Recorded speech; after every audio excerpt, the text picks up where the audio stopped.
Okay, let's start the celebration. And assuming we're all here, and I just thank you all for joining us this evening to celebrate our 40th anniversary. I love the Old Bell, and which is very, very special to me.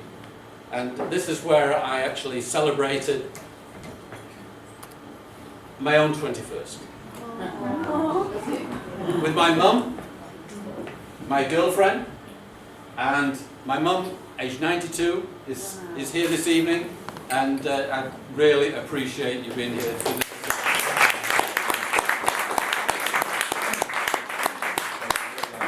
It's, then we celebrated our company's 21st birthday back in '96. And look what you guys have done to me since '96. Done to me as well. I do. And so, well, you recognise these guys. Norman Stevenson here, and I'm going to talk a little bit about Norman later. And so, I celebrated my own 40th here.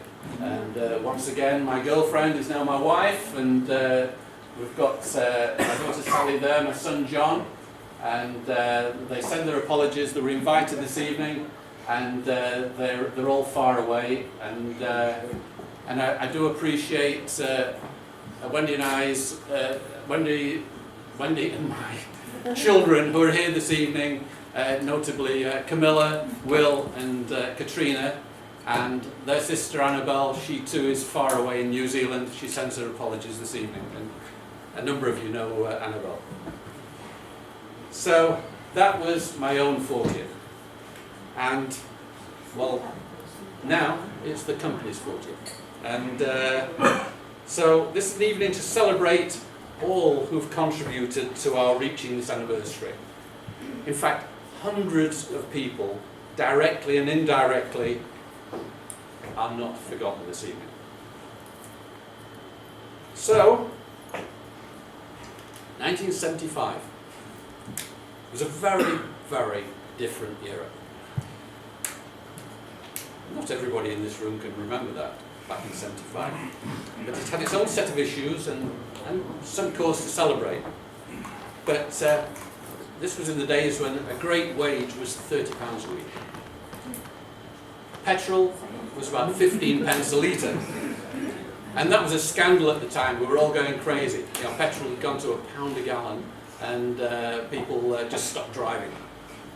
A new detached house in Retford, you could have that for £6,000.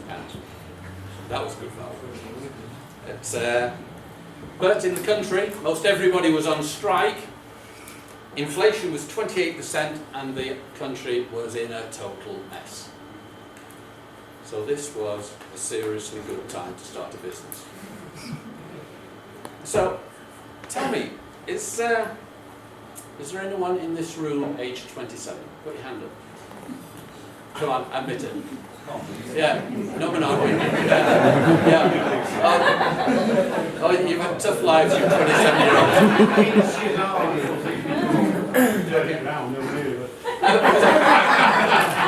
Was anybody here born in 1975? Yeah, who? Sure, Well, there's somebody out there. So, for whoever it is who was born in '75, most of what I've got to say is totally irrelevant, and you're just totally not interested. But this was me 40 years ago. Yeah. The hair was always important to me. And I really wanted to sort of study these. You might have to come a little bit further forward, but I want you to sort of, this is a bit of an egghead sort of a competition now. I want you to tell me who that is. Oh, that was too easy. Afterwards, wasn't it cute? It still is cute. So, who's that? Come on. Starting for 10. Paul Gregory. There he is. Eddie's still got the same suit. Right, who's next? The tie went Now, this is difficult. Who is this? Melanie. Good guess, but wrong. Naomi. Spot on. Oh, is it? It is Naomi, isn't it? It's a guy, I'm afraid. Don't be afraid. Don't be Where's the afraid. girl?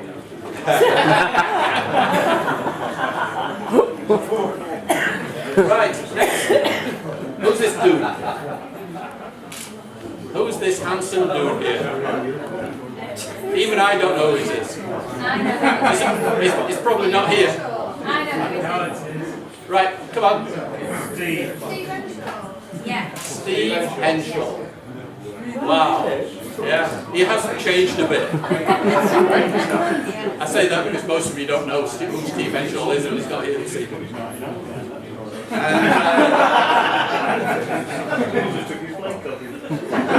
So, next. Oh, I've forgotten about this. Little boy or girl? Who is this? No? No ideas? It's Merlin. Merlin, where are you? Get off the floor. Out of the corner. Out of the naughty box. There we are. Very cute. I think I recognise his mum. Anyway. So, oh, golly.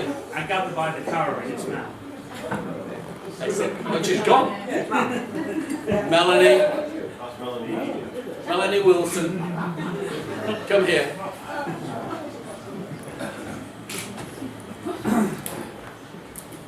Now, without Melanie, this evening would not have happened.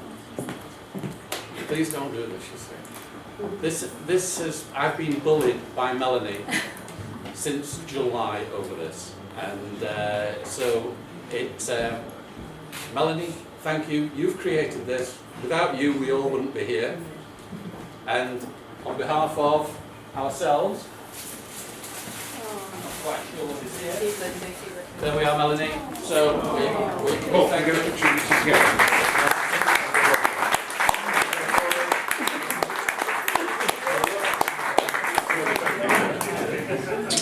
Your stuff. Thank you so much.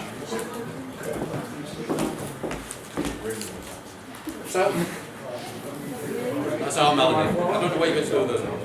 Right. So, let me just see.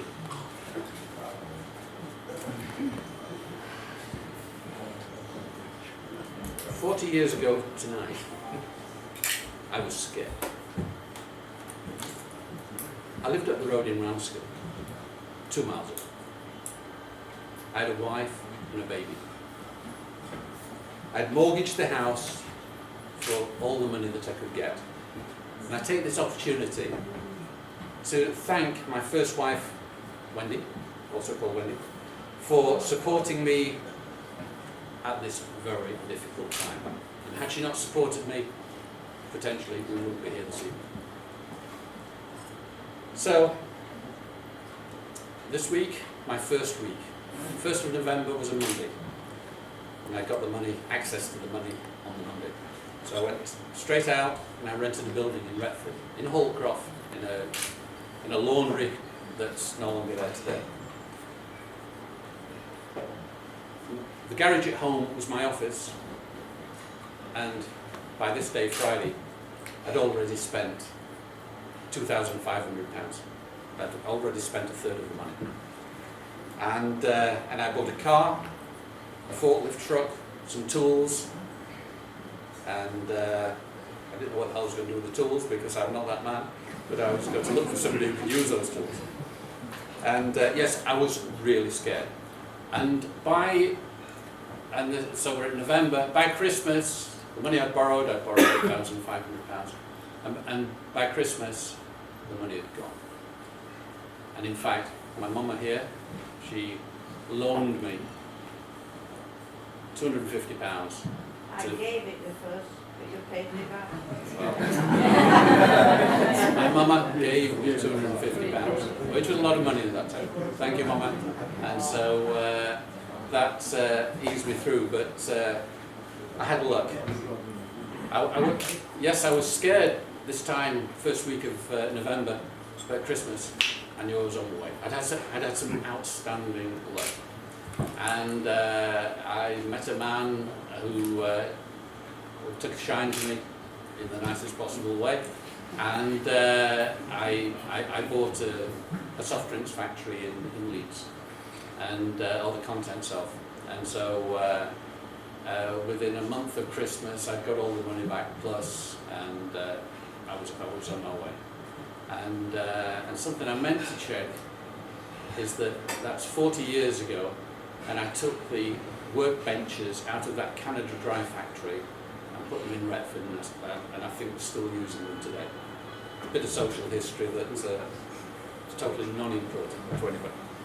So, I'd had the luck, and but we were in the 70s, and as I mentioned before, the economy was in a mess, but I did not know I was in the right place at the right time. Most every town in the country had a dairy, brewery and lemonade factory, including Retford.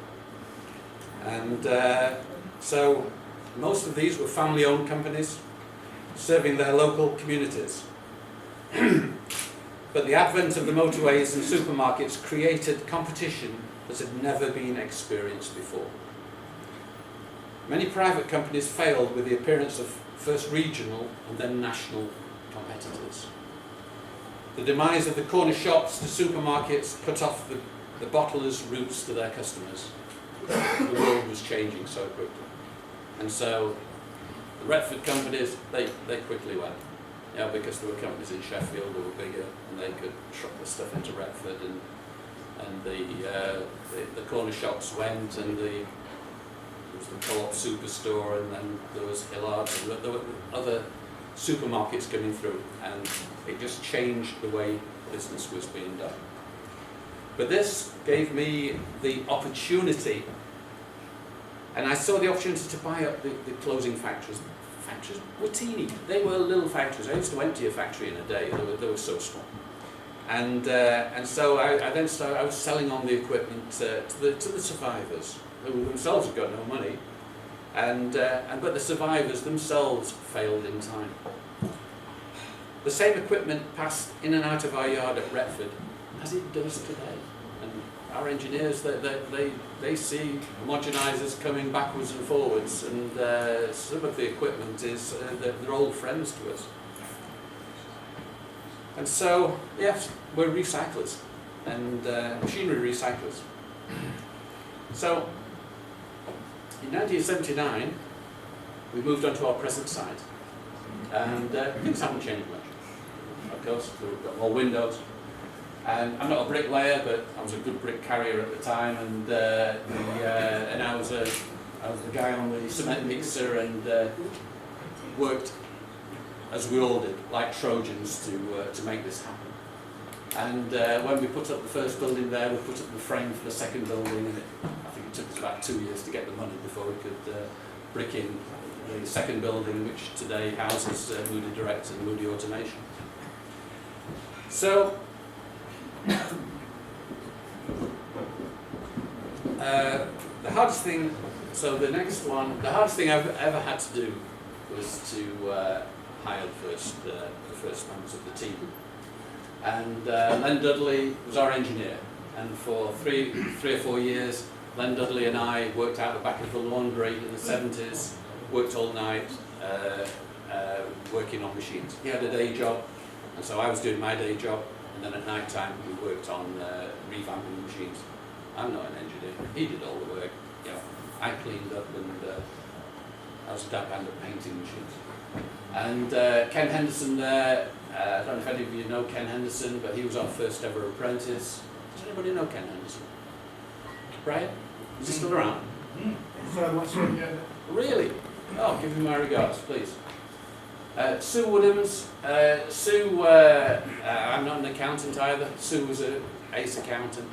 And so she gave me the freedom to allow me to run off and do whatever I did. Shirley Clare there, she held the fort, kept things together, and there's that man again. So, back in '79, things were moving. We got the new building, and I was getting a bit above myself, and we went to our first ever exhibition in Bristol. And you might notice if you look carefully, we suddenly invented the fact we had a used equipment division and a new equipment division. And purely made up. And I remember going there, and a very famous man of the time in the dairy industry, Mr. Clifford from Bracknell, said, "Hey, Paul Moody, what's this about new equipment? Are you up to it? She's not even any good at used equipment." And he was right at the time. And so we had to change the game. We were on our way, but very slowly. And so we went into the 1980s, and so these were exciting times. And a bit like the gold rush as we charged around the country and Europe, buying and selling equipment. We did great things in the 80s. But I've always recognised my own strengths and weaknesses, and I had to cover them as soon as possible. Whilst I'm an old-fashioned salesman, I'm not an accountant, or technical in any way.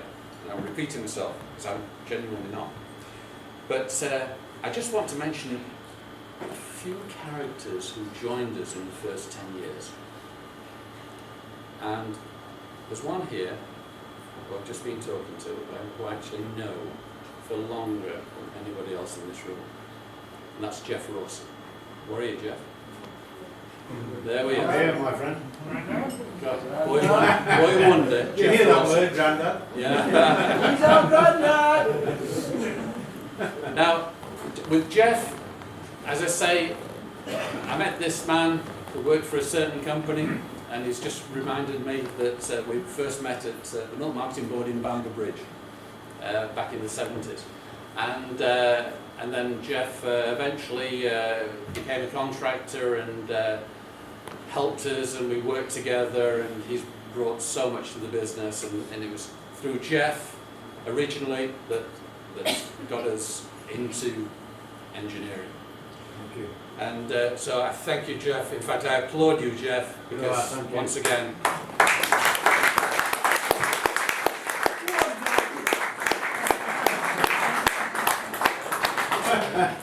so here is Len Dudley, and as I mentioned, we've seen his photograph before, but now he's got a new coat on. Became our engineer back in '79. He became full time for us, and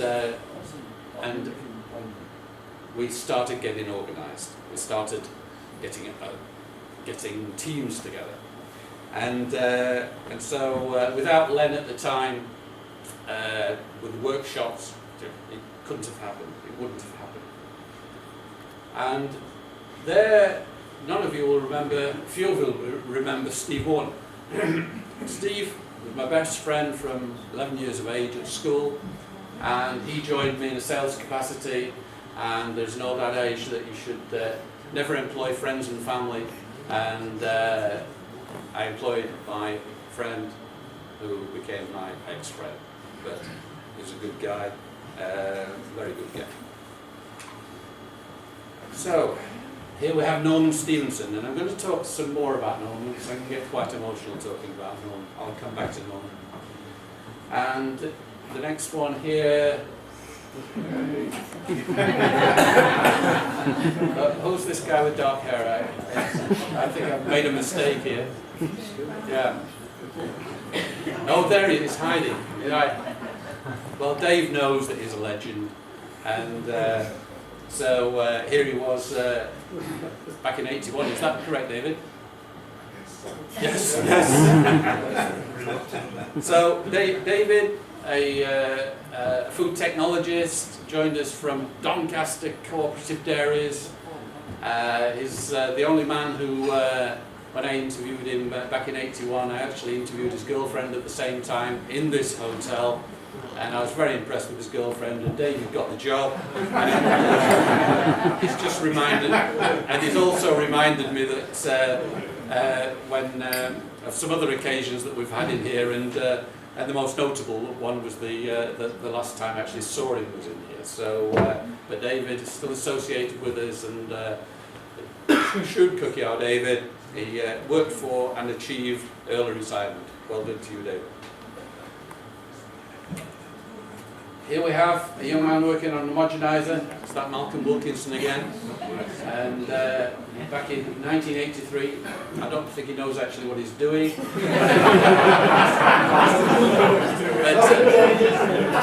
and I certainly don't know what he's doing either.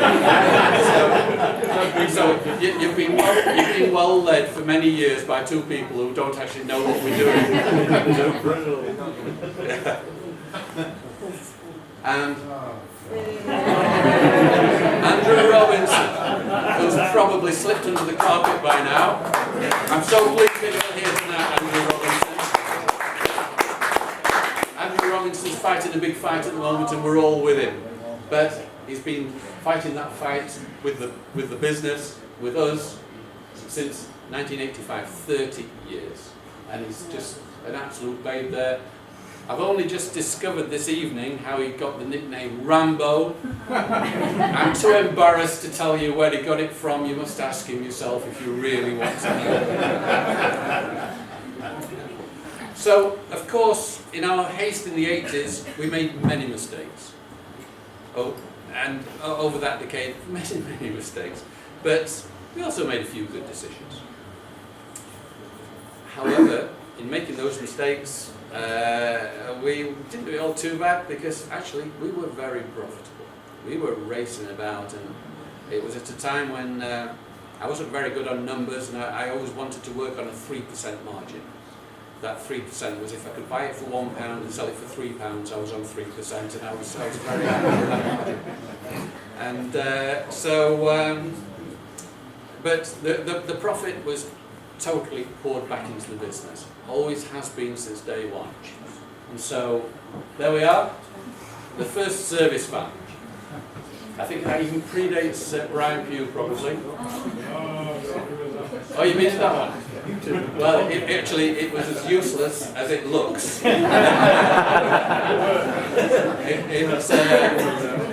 So that was soon in the bin, and we started with proper service vans. And I'll tell you a little story, because our first service van was a Mercedes, and because we were trying to prove something, and so I got the feedback that the APV service engineers were up in arms, because they went in to see the boss, and they were driving Ford Escort vans. They said, "Hey boss, this is Moody's all their service guys have got Mercedes vans, and we've only got Fords." It caused a lot of trouble in APV at the time. So we then we got a proper sign above the door. Can you go back one? Yeah. There we are. I think I painted that. And so we go forward again, and so we got a proper sign above the door.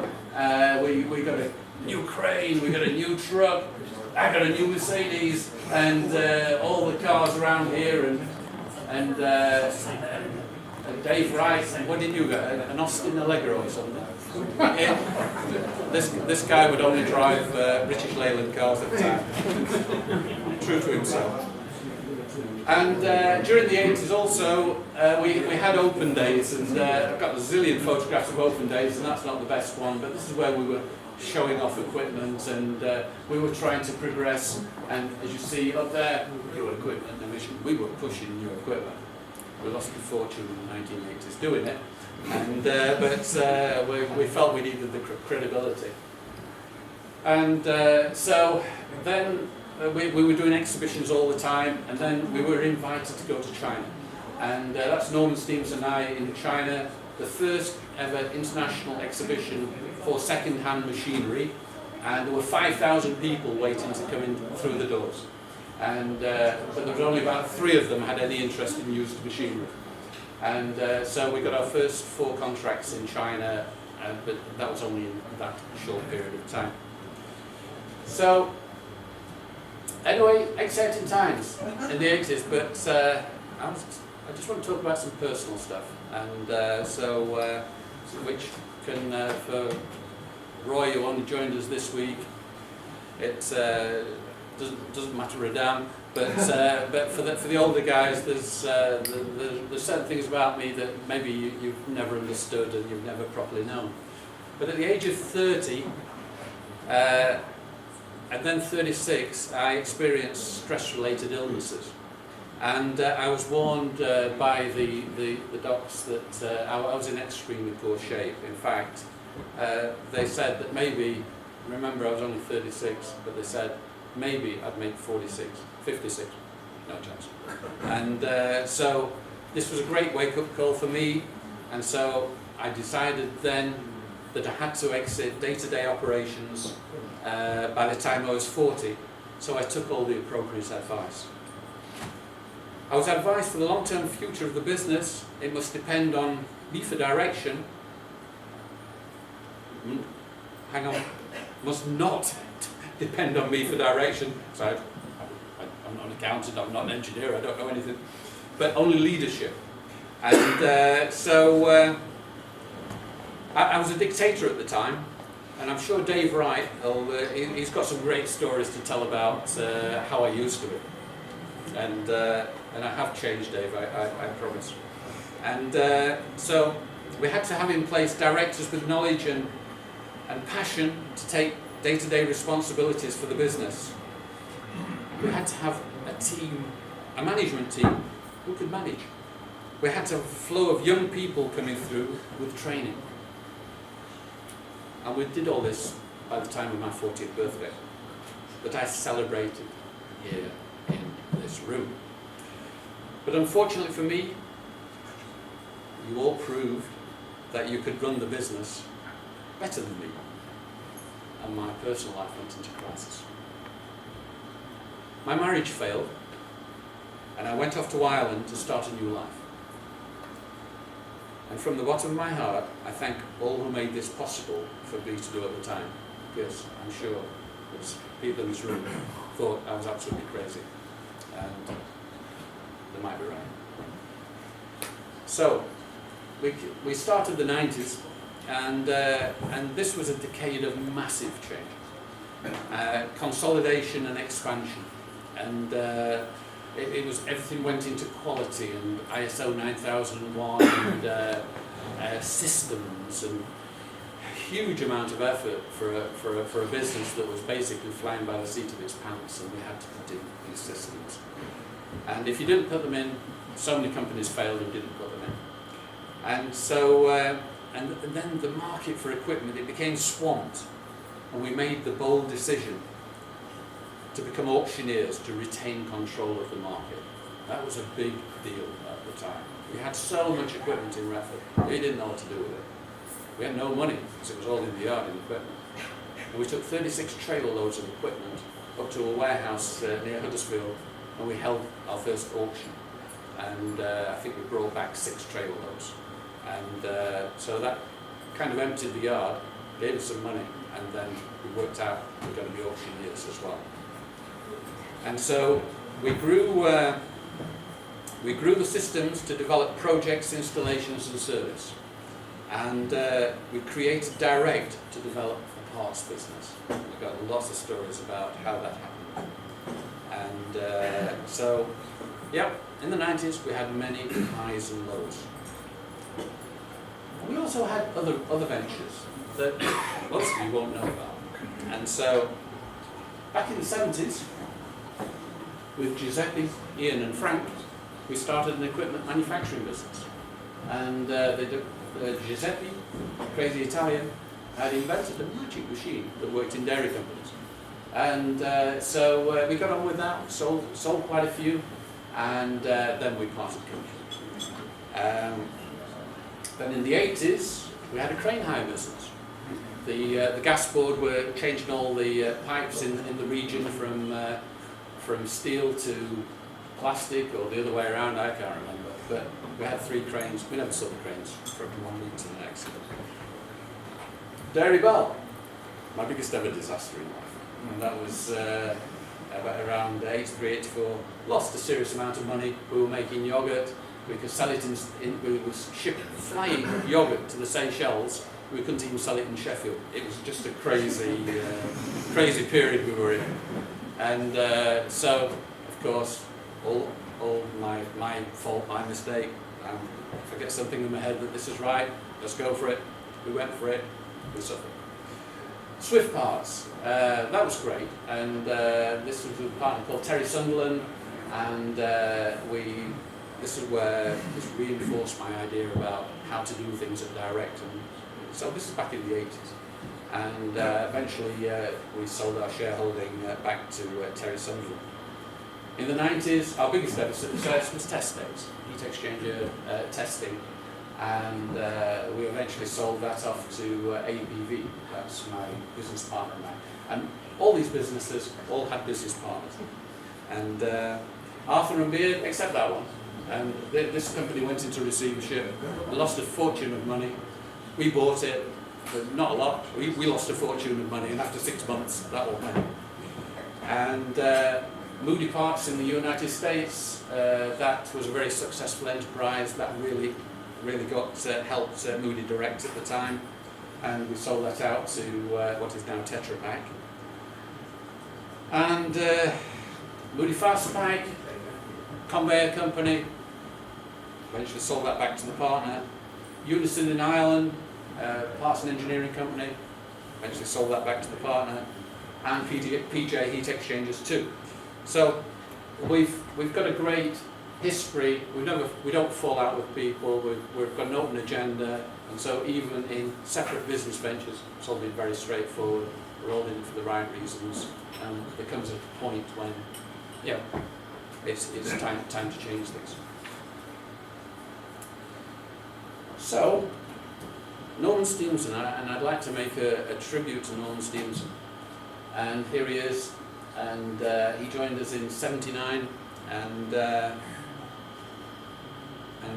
in the first few days of the new century, 2000, Norman fell ill, and he passed away very quickly. Without Norman, we could not have developed our business to the point that we got to at that time. And Norman was a man of few words, only feeding me information on a need-to-know basis, a tradition that still continues today. And so for 21 years he had tirelessly built the mechanical side of the business, the technical side of the business, commanding huge respect from all who knew and admired him. I really miss Norman to this day. And Norman's passing caused me to lose my strength. And after 25 years, I was tired, and I took a 6-month sabbatical to review our strategy going forward. And this was the new century. We had new challenges. In fact, I remember we went into frequent meetings, and the sole conversation was change. And I remember Kevin asking me a question one day, and I said, well, change came straight into it, and I could see Kevin's eyes glaze over, because we were all sick of change, but we had to change, and we did change. And without change, everything implodes. And so the marketplace, as I say, continued to change. We had to reduce our dependence on the dairy industry as it consolidated. We became very, very focused on the dairy industry. And our new strategy was to create independent companies, from divisions to independent companies, of systems, direct and auctions, all accountable and working under the umbrella of the Moody Group. And so here we are. This is the Moody Direct team in 2002, and this is we only had one attractive young lady in the organisation there. I'm delighted we've got them in today. And so this is where Direct became independent. Service at the time was under the umbrella of Moody Systems, but then moved under Moody Direct, which is a logical thing to do. And service, outstanding, gone to great strengths. Auctions. There we are. Of course, the guys who really do the work, who are not actually here this evening and are not even on the photograph, but there's quite a team of real workers there. And here's the PLC team. This is the heartbeat of the business. They control everything. We think we control everything. We don't. It's the accounts team, the PLC team who keep everything together. And finally, we have the systems team. And there we are today. And it's good to see Chris Martin here as well today. So this strategy works, and we doubled our turnover over the next 2 years, and the change was relentless. And automation was founded in this decade too. Now, the most important thing happened in 2005 when a certain Phil Jones joined the company. And we're here actually this evening to celebrate his 10 years of service to the company. And I'd like Phil Jones to come forward.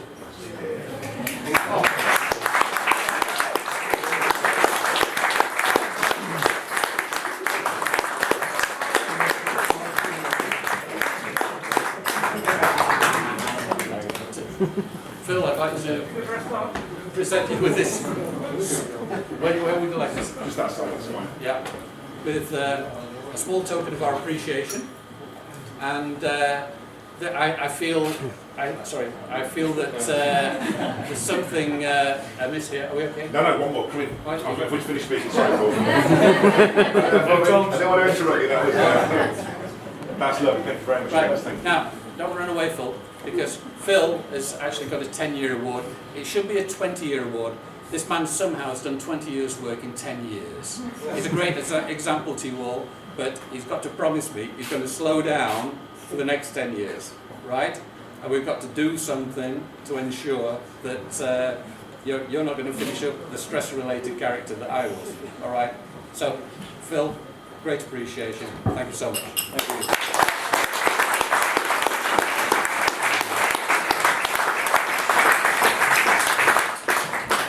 So we move into 2010s, and then we moved into a new set of issues and problems, and it was related to Moody Systems, and they had become dependent on doing large-scale projects, but neglected the profitability of trading in used equipment. So big contracts, big negotiations, and big disappointments, and they were lost. Systems lost serious money for 3 years, and as the family, we tried valiantly to support them, but we couldn't support them any longer because we had to protect the group. 2013 caused us all a lot of stress and worry, as you two had to review your positions and futures. I apologise to you all for this blip in our 40-year history.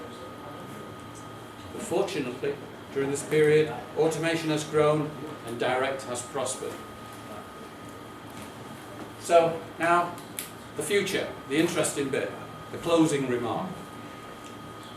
I'm now 67 years old and of an age to consider my own personal future. As you know, for some months I have been exploring how best to transfer the ownership and responsibilities of your companies to your directors. We're in a period of making arrangements, making agreements as smoothly as possible, and you will be the first to know when things are agreed. I'm passionate about our business and its long-term future in your capable hands. I mean, your capable hands. For me, this has always been a family business, and we're all the same family. Yes, we scrap at times, but we look out for each other too. We care. So, after 40 years, I now move on to another phase in my life. And so, I say my personal thanks to you all for travelling the road together. Thank you so much.